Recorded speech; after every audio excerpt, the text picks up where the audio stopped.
disconnected. Wala naman kapatid mo kanina, wala eh. Hawakan mo yun ay, duluton. Hawakan mo Paano yan. malalaman nyo kung may kuryente? Nadiklap yun eh, nadiklap yan. Ayan, doon sa may ko na. Pag tinanggal to? Oo, didiklap Ito? yun eh, oo. Wala eh, wala. Dubiklap yun eh.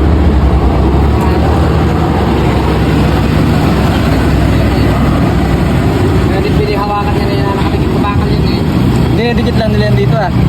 Ayun eh. Hindi, didikit ko. Kapit naman. Ito? Ito? Kasi ano to, wala sa kuryente niya. Ay wala, hawak ko naman ito eh. Oo, tapos tumawag ito sa may kwan. Kaya mo kung titiklap niya sa may... At doon sa ngayon, hindi wala. Hindi abot eh. Okay. Ay, guma yun eh. Paano didikit yun doon? Ayan, yan, yan. Di.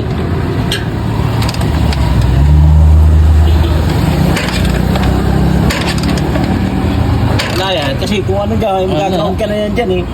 Mapadikit na yung kamay mo dyan, may ground niya. Walang kuryente eh.